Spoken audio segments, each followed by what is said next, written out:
Hi everyone, Wismeril here.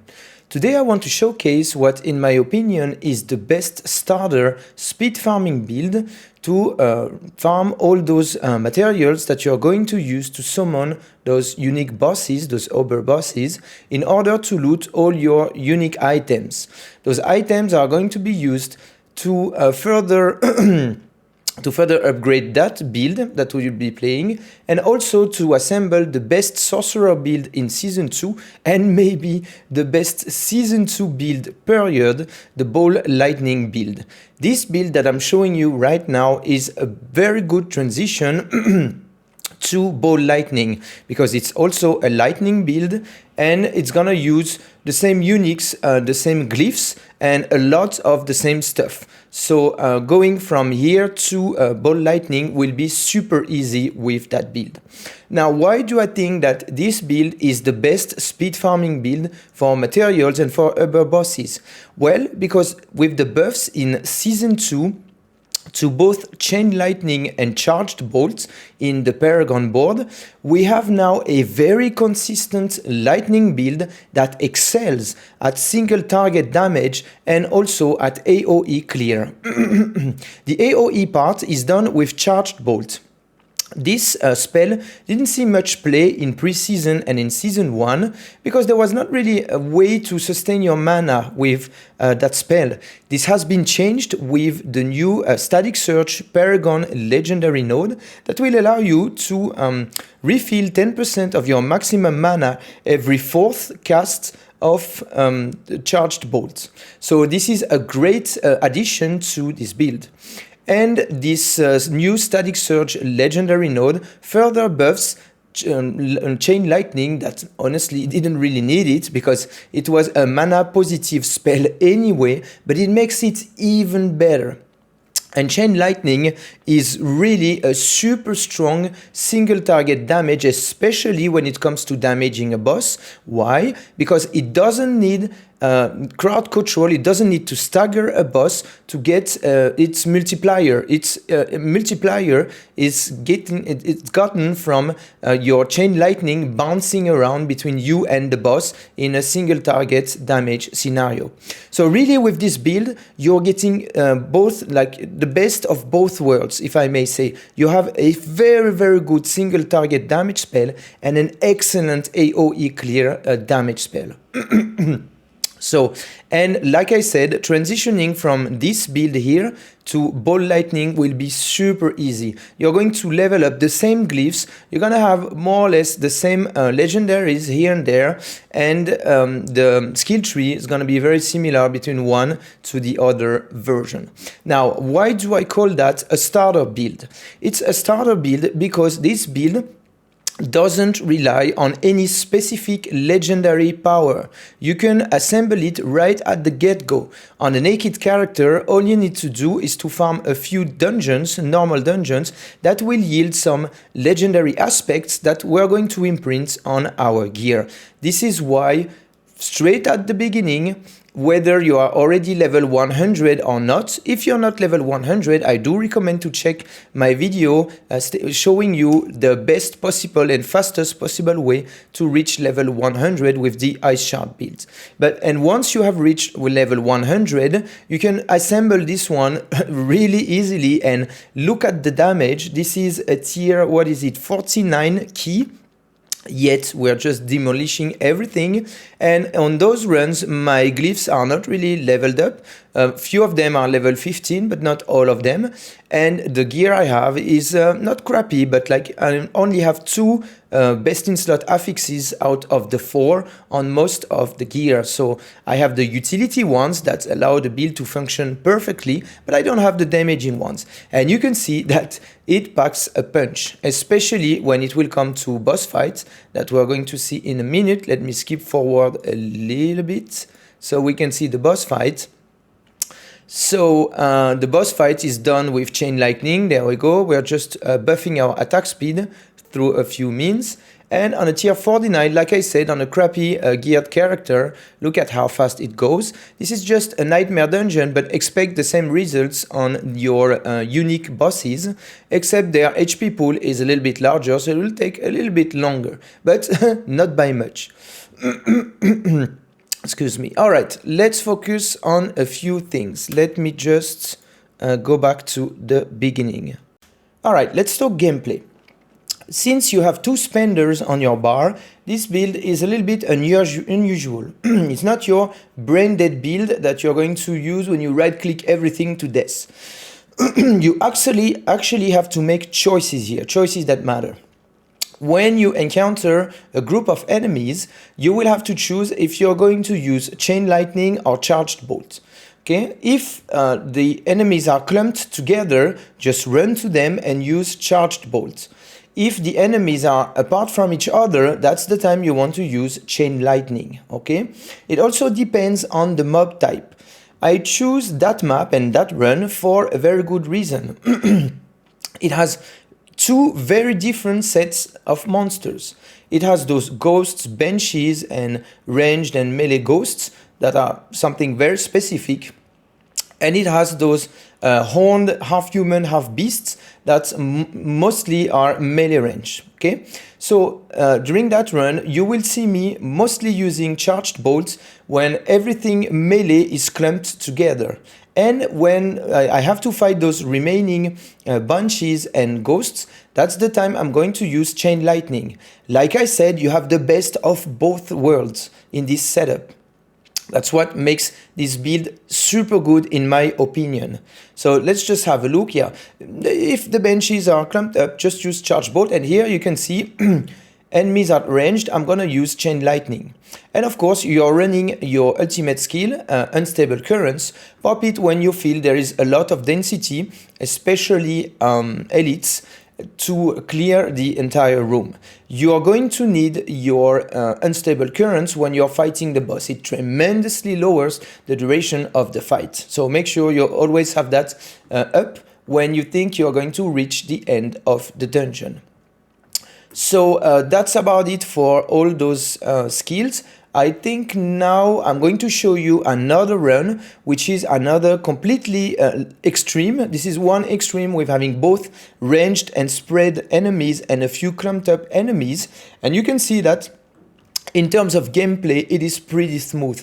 Everything dies fast if you use the correct spell. The build packs a lot of movement speed. We are running most of the time at 180% movement speed and sometimes at 200% movement speed, which turns with a very new nice vampiric power to have up to 80% additional casting speed.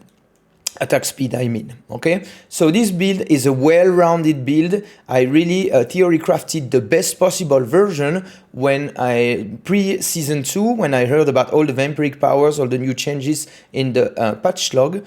And then I assembled it, and I can tell you it is wonderful to play. Very smooth, very fast. You won't run out of mana. You're zipping through the map at maximum movement speed. It is very versatile. Whatever the mob type, whatever the dungeon layout, is it in the open world or a dungeon or a boss fight, it can do all. And right at the get-go from just a few legendary powers. Let's look at the second run. Second run, you'll probably recognize this map, the best Nightmare Dungeon map in Season 2, Sirocco Cavern.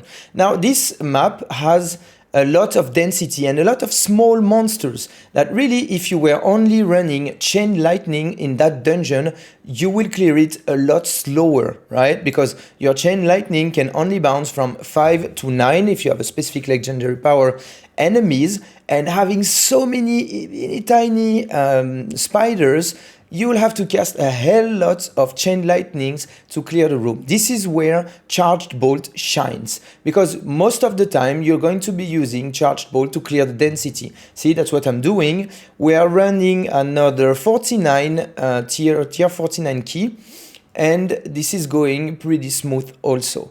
When there's only 1 or 2 or maximum 3 remaining enemies, that's the time you want to use chain lightning. Otherwise, it's going to be mostly charged bolts all the way. Now, what if you were running just a charged bolt build, where you would not be able to clear the boss as fast as you are clearing it in this specific build? Once again, the best of both worlds. That's what makes this build shine, in my opinion. So I've been rocking this build since I hit level 100, and it's been going pretty nice for me. I've been able to farm a lot of those materials that you'll be using to summon the bosses. I made this table, in case you're interested to copy it, which recaps everything you need to know, okay? So once you have assembled this build, let's say you just reach fresh level 100 in 20 hours following my guide, or less than that maybe, if you're super skilled, and you just transition to that first build. What do you want to do with it? Well, first, you're going to do a few whispers. Try to aim for the blood harvest, for the whispers that are either inside a blood harvest or on Helltide, okay? So that you can do both things at once. And once you do those whispers, when you turn in the cash, you're gonna be rewarded with a few of those materials, the head, the heart, the hand, and the bone, okay? You're gonna use those to summon Varshan near the Tree of Whisper. There's a small tunnel, what do you call that?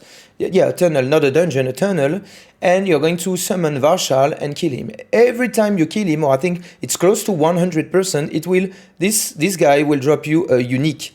And you can see here that the loot table for Sorcerer is very small. It only has 5 items. What are we looking for? We are looking for the raiment of the infinite, which is the chest armor that will group enemies on teleporting and stun them. You want that because it's a great upgrade in this build, and it will be used in the next build, which is the ball lightning build, okay? You're gonna get that fairly easily because you only have 1 chance out of 5, so 20% chance when the unique will drop to get it. So that's what you want to do first. You can do that a few times because it's not a waste. Killing Varshan will also yield those eggs that you're going to use to summon Duriel later on. Next, once you have the raiment of the infinite, you want to farm the beast in ice. How do you get the key to enter the, what is it called again? The glacial fissure. So you're going to do nightmare dungeons above tier 30, and as you can see in the gameplay video, this is fairly easy with that build. If your glyphs are low level, you do 30 to 40 as a tier of your keys. When your glyphs are, let's say, around 15, you have a few of them around 15, you're gonna do tier 40 to 50, and when all your glyphs are minimum level 15, you're looking for 50 to 60. And you're going to clear density and bosses very fast. You're gonna loot a lot of stuff, most of them being ancestral, and you're, I think, increasing your chances to get those distilled fear that will allow you, once refined and the occultist, to get a key, a nightmare sigil key, that will take you to the glacial fissure to kill the beast in ice. Once again, killing Varshan and killing the beast in ice is very fast with the chain lightning spell. Now, beast in ice, the loot table of that unique ubber monster is a little bit larger than Varshan. It has 1, 2, 3, 4, 5, 6, 7, 8 items. What you're looking for is the Oculus. Now, it used to be a troll item in season 1 because the randomness of where it's teleporting you is pretty annoying, right? But in season 2, if you combine it with the right vampiric powers, you can predict, like, you get rid of the randomness of being teleported around, which is super strong. So you want that, and you can include that in that farming build, and also you're going to include that in your next build, the ball lightning best sorcerer build. So that's why we're doing this second boss. Once you have done, once you have gotten your hands on the Oculus, then the next thing you want to do is to farm Helltides to kill Gregoire, and you want to do both Gregoire and Varshan so that you can summon Duriel, and you're going to be looking for Flicker Step and Thibault's Will. Not that those two really matter in this current build, but they will matter in the next build, Ball Lightning. And also you'll get a chance to get your hands on those sweet unique items that everyone is dreaming of. Alright, so that's gonna do it for the gameplay. Before I finish here, let me just highlight something nice. So, like I said, we are moving the map at between 180 to 200% movement speed, 200 being capped out. So we are very fast, we are very mobile, we have teleports for days, we are breaking crowd control for days. You'll see in the build guide just after the gameplay. But what I want to highlight specifically is that we are really not capping, but having a lot of attack speed bonus. From this max movement speed, this max movement speed translates into your attack speed because of one legendary power. And look at this beauty. By running one-hand weapon and offhand, we're starting at 1.2 and we have 100 up to 140% attack speed. You get that once you pop for 3 seconds after using teleport, either the evade one or the real one, by popping a flame shield and by having your ultimate unstable currents up. When you have all of that up, you're reaching 140. So obviously flame shield will not be up very often, so you will decrease that by 20%. Most of the time you're going to have 120, and sometimes during boss fights here and there when you pop flame shield, you're gonna go up to that attack speed. But most of the time you'll be running between 100 and 120% attack speed bonus, which is huge. Right, now let's look at the build itself. Alright, let's have a look at the Paragon board, the skill tree, Vampiric powers and items and roles. Let's start with the Paragon board. So the legendary node that has been buffed in Season 2 is this one, Static Surge. It used to be a mana generation node. Now it's something completely different. Why not that different? Let's read it. After spending, normally it's 100 mana, 76 in that case. After spending 76 mana, your next cast of Chain Lightning or Charged Bolts makes enemies vulnerable. So this part is already huge. It means this legendary node is a 1.2 external multiplier, because when you apply vulnerable to an enemy, you get an external 1.2 multiplier that doesn't scale anymore like it used to do in pre-season and season 1, but that's still a very nice external multiplier, 1.2 for 2 seconds, and restores 10% of your maximum mana. This mana cost requirement is reduced by mana cost reduction bonuses. Alright, so normally if you don't have any mana cost reduction, this is 100 mana, and whatever the mana cost reduction you have, it means if you cast 3 Chain Lightning, the 4th one will be refunding 10% of your maximum mana and will make every enemy hit, so those 5 enemies, up to 5 with all those bounces, vulnerable.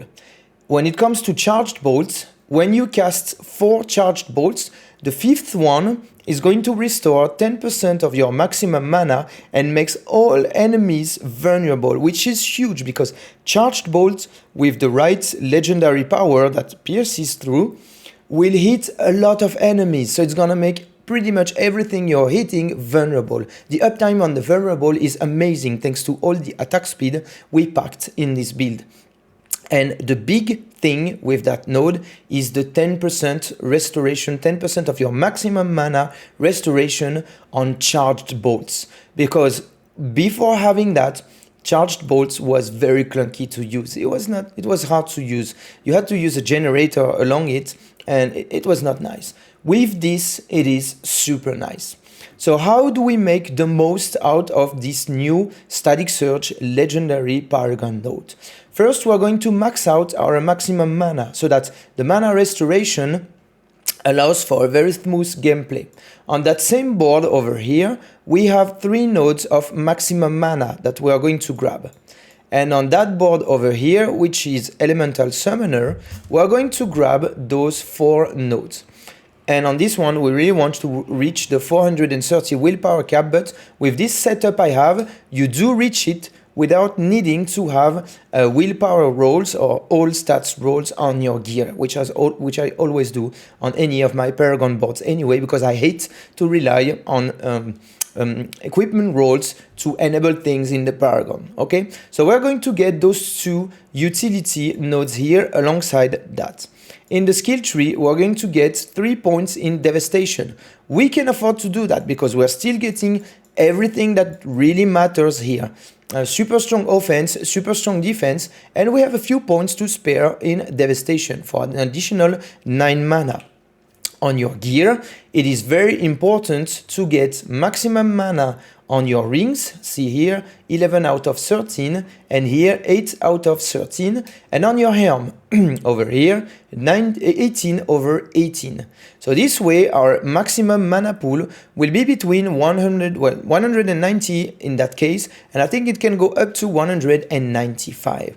Why is it important? Because when this is going to trigger 10% of 190 is 19 mana, whereas if you don't have that, it's only 10 mana. So it is super important to grab those rolls and to get this setup going. This will really make it like you will not have any mana issues at all with this build. And it is super nice because we're assembling it once again right at the get-go.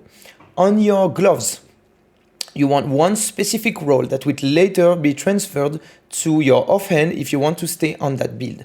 You really want a lucky hit up to 5% chance to restore up to 19.6% of your maximum mana.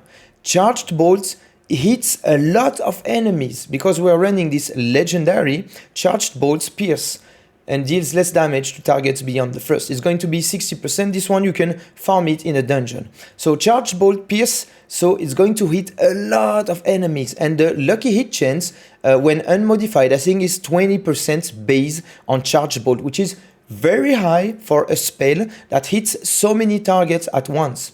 So this is going to be active very often and it's going to refill. Let's round it up to 20%.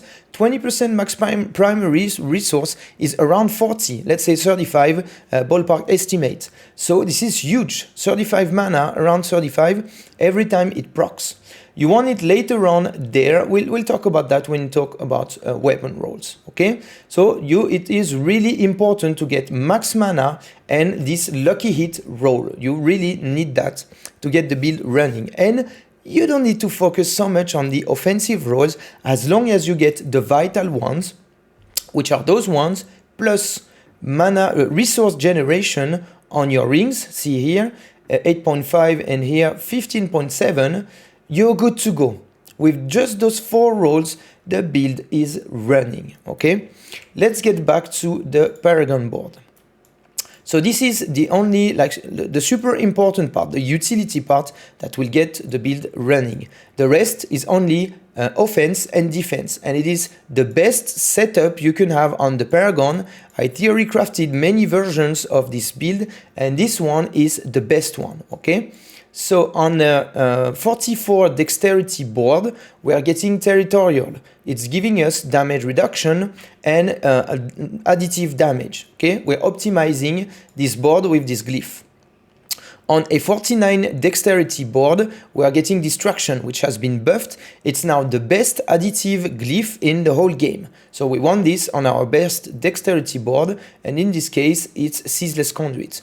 Can be also Burning Instinct, because Burning Instinct is the other 49 dexterity board, and on this one we want Flame Feeder. It gives us a multiplier, damage multiplier, plus some nice additive damage. Then on the one of the best willpower boards, that's Elemental Summoner, we're getting the Imbiber, because it gives us very good additive damage. And the increased potion healing is a nice to have. It's not that important. The additive damage one is very important. And I want to highlight that this Imbiber glyph is really at its place when you're running the Undying Vampiric power. That gives you what the Sorcerer didn't have at all, or a little bit in the fire builds, but we're not running that very often. It gives us life sustain. It's really like it heals us for when we have missing health. The the sorcerer was not able to do that. Usually it gets his recovery with shields. That's how it gets recovery. And now we have access to life recovery, which is super nice to have. And it really makes the most out of this imbiber glyph. Next glyph will be, so this setup is a 6 boards setup. We are not running a 7 board 7 glyph because we don't have that many glyphs that are applicable in this build. That's why 6 is the best number. You don't want 7, your next glyph will not be best in slot. For the 6th glyph, we are running exploit, which is a very good glyph because once again, pretty much everything will be vulnerable as it resists to us when it's not dying in one shot. And we are putting it in the next best dexterity board, which is a 39 dexterity board. And in that case, I choose Enchantment Master because of the nice rare and magic nodes that are available here. More on that later. We already covered Burning Instinct and Flame Feeder, and the starter board for the Sorcerer, it's going to be 99% of the case running Enchanter for non-physical damage. We always do that, right? Non-physical, frost, fire, or lightning. So this one is always best in slot over here, and it has been changed. It's going to give us plus 5% maximum resistance to both lightning and fire. Doesn't matter that much, but it's a nice to have. Okay, since we are running a 6 glyph setup, we have a few points that we are going to spare. So beside those utility mandatory nodes, we are going to get the best rare and magic nodes around, which are damage to elite, damage to burning enemies. We can get a few more damage to burning and damage reduction from burning. We'll get more non-physical damage because this is genuinely good in any sorcerer build. And that's it. That's the only one extra we get. See, in a setup where we would have a 7th glyph to include, we would not run those here and maybe fewer utility nodes and we would get a 7th glyph. But anyway, that's not what we're doing here. So this Paragon setup, you will find the link in the video description, is the best way you can set up this starter build. If you're not level 100 yet, make sure that you get this board as early as you can, basically. If maybe you're just level 55 or 60, then get it over here because you really want to grab that static surge node. You will reorganize later on. And you get this one, and in your second board, get the extra mana from here. And then just include the remaining ones in the order you want to gain access to the other glyphs and stuff. If you're level 100, put them exactly in that order. Why? Because the requirement, well, I do have an all stat roll on my gear, so it doesn't show here, but just this setup will give you 444 willpower, which is what you need to enable your 4th Paragon board. This one's 430, this one's 440. So which means everything 1, 2, and 3 will be enabled, 4 will be enabled, 5 won't, but it doesn't matter that much, it's just 10% additive damage. And 6 doesn't matter at all, because we are not relying on crowd control to deal our damage. Damage to stun, damage to stun. And by the way, the reason why this is a very good build for bosses is because you don't want to have to spend time staggering bosses before maximizing the damage you deal to them. You want to stay away from those damage to crowd control, damage to stun, damage to frozen, immobilize, and so on, because it will tremendously slow your clear time when it comes to fighting bosses. That's why this build is the best build for what we are achieving now. Why is Lightning so good as a starter build? Because it's very tanky. Lightning has access from the skill tree to, this one is a 15% damage reduction. This one goes, I think, up to 25. When you crit, it's going to be 24 point something. So let's say we have 25% damage reduction here, 15% damage reduction here. The mana regen is so good that this is up all the time. So that's another 21% damage reduction. And the charged ball setup specifically will also give you 25% damage reduction.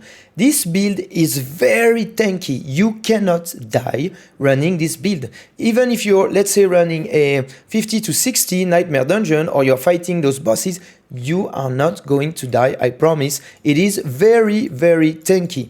Lightning build will not rely on your gear here and there, mostly for those damage reduction rolls. Right from the skill tree, it's gonna give you all the tankiness in the world.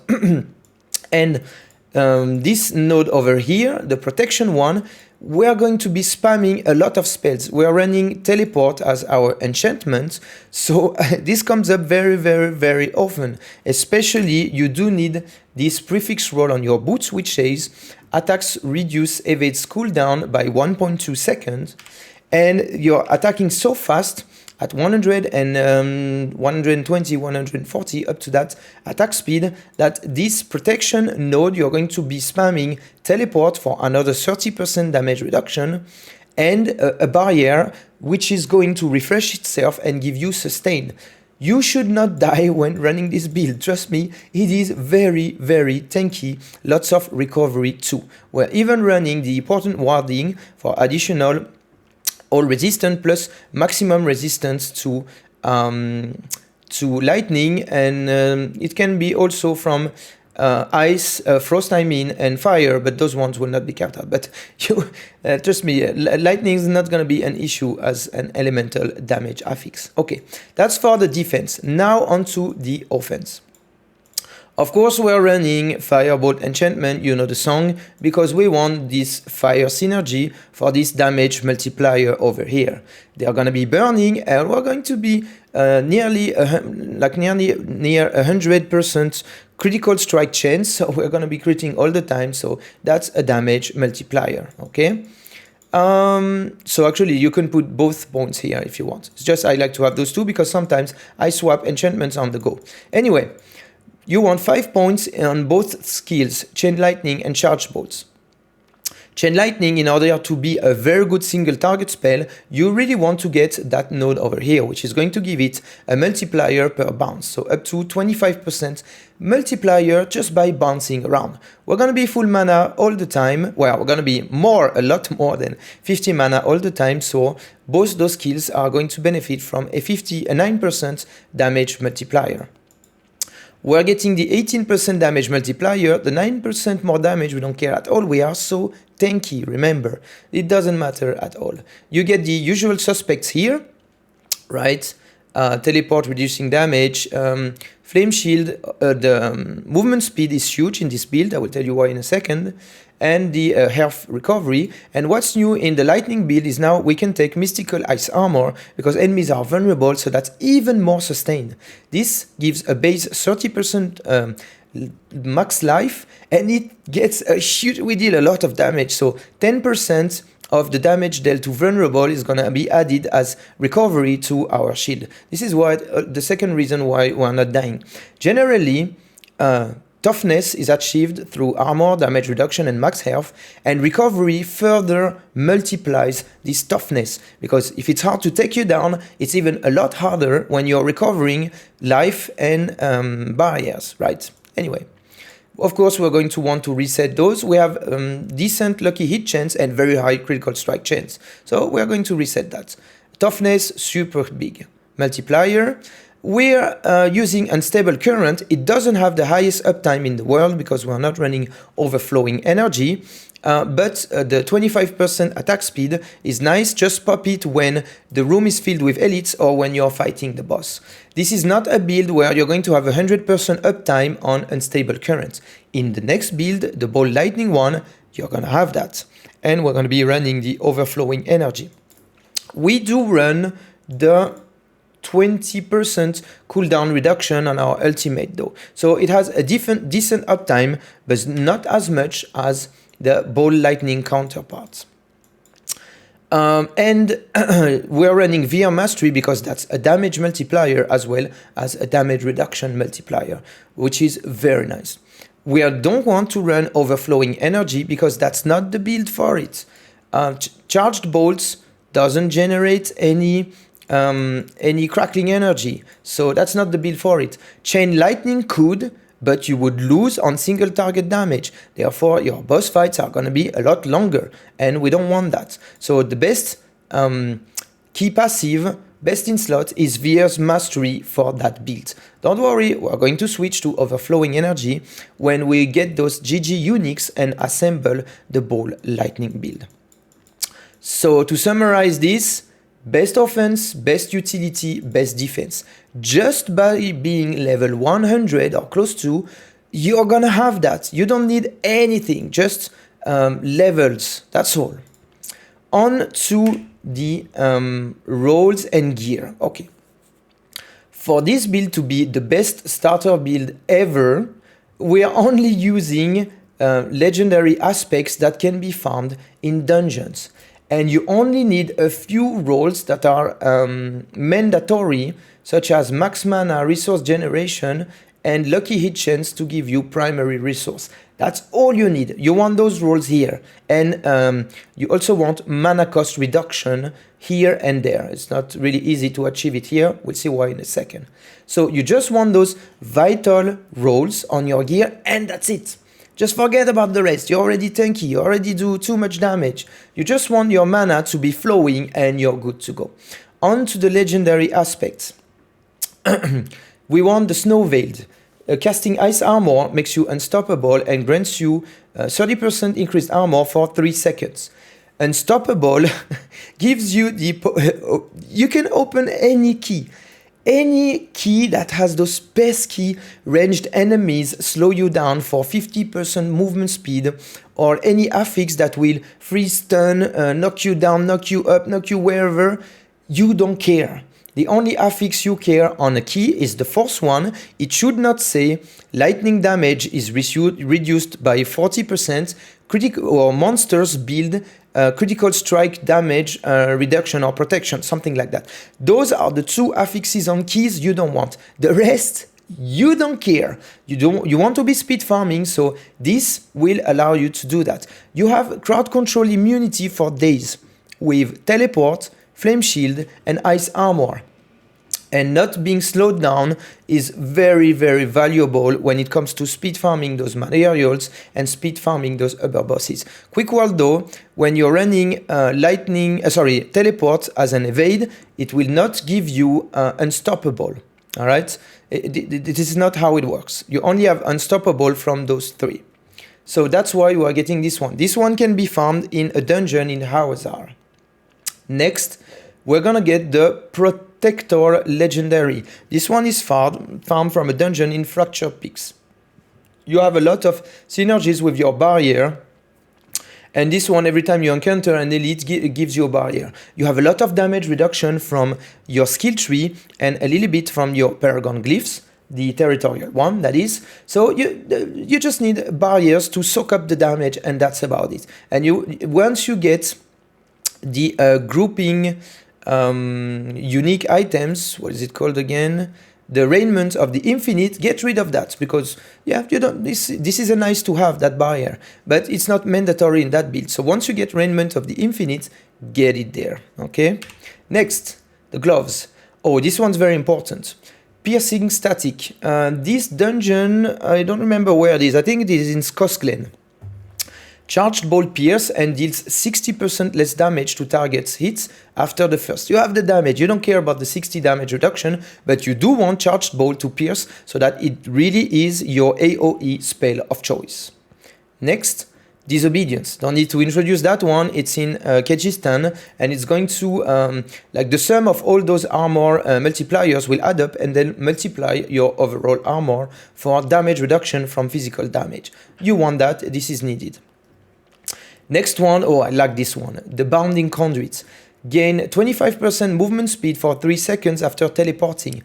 We have teleport here, and we're running teleport as an enchantment. So this is very nice. And this is very nice because, like I said before, it funnels into the best. That's the new barber. It does something different, but what I'm trying to say is that that's the Season 2 best Vampiric power. Lucky hit, up to a 20% chance to increase your attack speed by 40% of your total movement speed. When you're maxing out on movement speed, that's 80% attack speed.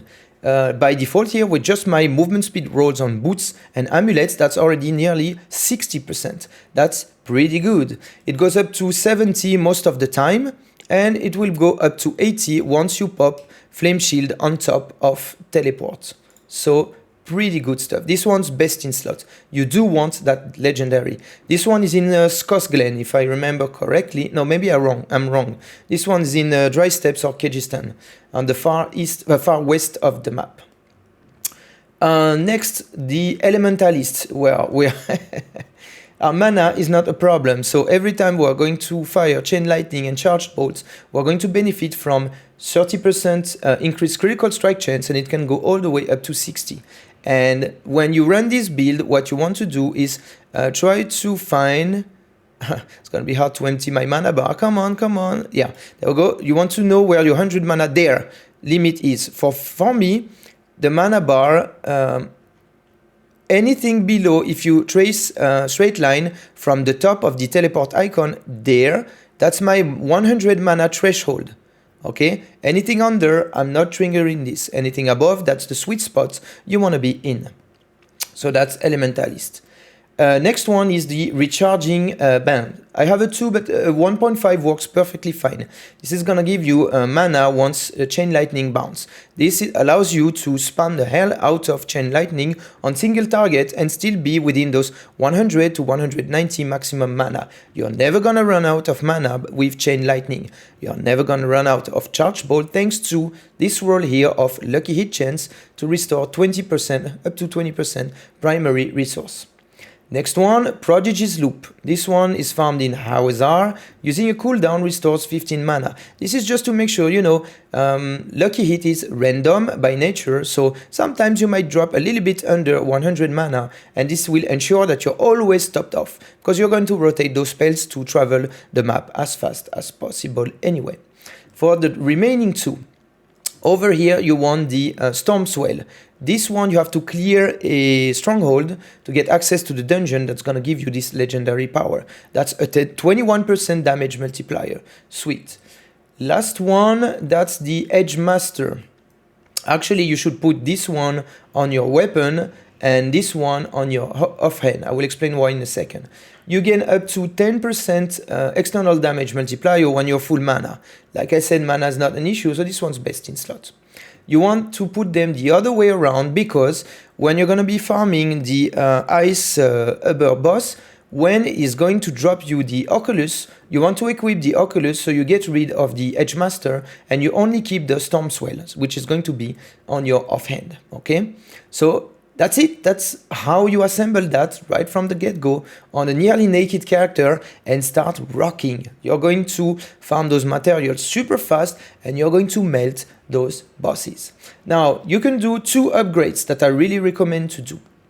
Once you get your hand on the accelerating legendary power, you want to get that over here instead of the Prodigy's Loop that is not really needed in that build.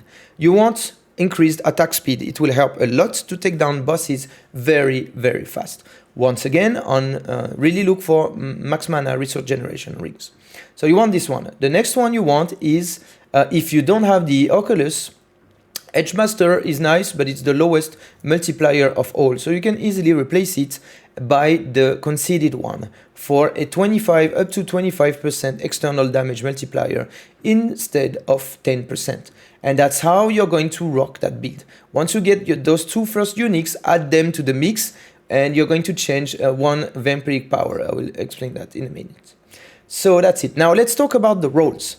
Once again, mandatory. Max mana, max mana, max mana, resource gen, mana cost reduction here and there, lucky hit chance to restore max mana. Second most important, movement speed, because this funnels into attack speed. And anyway, traveling the map fast is very helpful when we are doing our things. See, 147 movement speed base, that's nice. It's not base, I mean with bonus. So you want that on your boots and on your amulets. If you have to choose boots, you want the prefix attacks reduce evades cooldown, you want mana cost reduction and movement speed, and you don't care about the rest. You can see the other roles if you have the luxury to choose between a few pair of boots in the planner in the description. For the amulet, same, you get mana cost reduction and movement speed. And then if you can get ranks to Devouring Blaze and Lucky Hit Chance under barrier, get those, but I don't think you will have the luxury to do that. On rings, once you get max mana and resource generation, the third one would be critical strike chance, and the fourth one, lucky hit chance. But I don't think you'll have the luxury once again. Over here, max mana, and then for the rest, I believe I put lucky hit chance under barrier, cooldown reduction, and maximum armor. Maybe I'm wrong, check the link, that's what will tell you the best in slot roles. Over here, you want damage mitigation. You don't need those really because you get a lot of them from the skill tree. But anyway, look for damage reduction from ranged, close, burning, and percentage armor. Or you can add damage reduction period and maximum health. Or you can have resistances. But really, those are best in slot, the fourth one. Same here, same roles. Over here, like I said, lucky hit chance to resource max resource. Then on second, the next one I would put would be attack speed. Attack speed is really nice. And then I would put ranks to chain lightning and ranks to charged bolts for much more damage. And if ever you have this lucky hit chance to restore primary resource on your offhand, instead of this roll here, get critical strike chance. Over here, beyond those two, you can get resistance that are missing. Just look at your resistance and cap the one that are not capped out. But once again, you're very tanky, you should not die. On weapon, just get the maximum DPS, and I don't think you will have the luxury to choose so early in the game. So just maximize DPS, and whatever affixes you have, some of them will work, some of them might not work. Doesn't matter. You have the damage, you don't rely on that. The content is very easy in Season 2. So you don't need to min-max your character as much as you did in Season 1 or pre-season. But yeah. And for your offhand, same, you want maximum damage per second. You see, I have 922 out of 925 max internal item power, and on this one 914 out of 925. So I'm not choosing the offhand based on the affixes, I'm choosing it based on the item power, which translates into DPS. Now, I've been very lucky because this one has lucky hit chance while under barrier and critical strike chance. And barrier generation is nice to have, but not mandatory. If ever you have the luxury to choose, over here you want lucky hit chance to restore max mana, mana cost reduction, resource generation, and critical strike chance. This is what you want, but once again, I don't think you will have the luxury to do that. For gems, rubies in your for max health over there in your armory, and here just put the ones where you think you're missing some resistance. In my case, it was cold here, shadow, and lightning. Or maybe in this new setup, well, now that I changed a few things, I have to change it. You want the green one for critical strike chance to damage to vulnerable enemies in your weapon and offhand. Let's talk vampiric powers. Once again, this is the best vampiric power in Season 2. You want that. A damage multiplier on vulnerable enemies. You want this one. It's best in slot.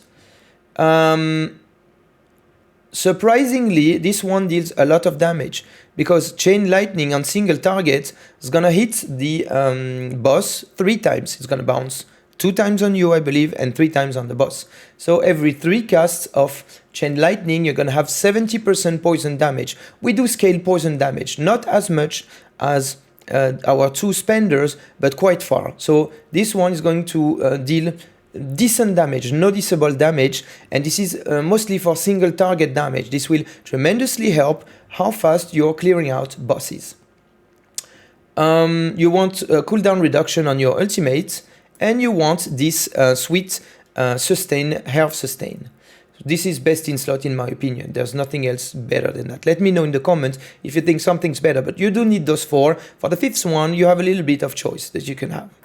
Alright, so that's your build, and with this, you're going to be able... I've been running a few... I did a few runs already, so I still have a few saved up, but trust me, you're going to farm those materials quite fast, and you're going to farm those upper bosses quite fast in order to loot those sweet, sweet uniques.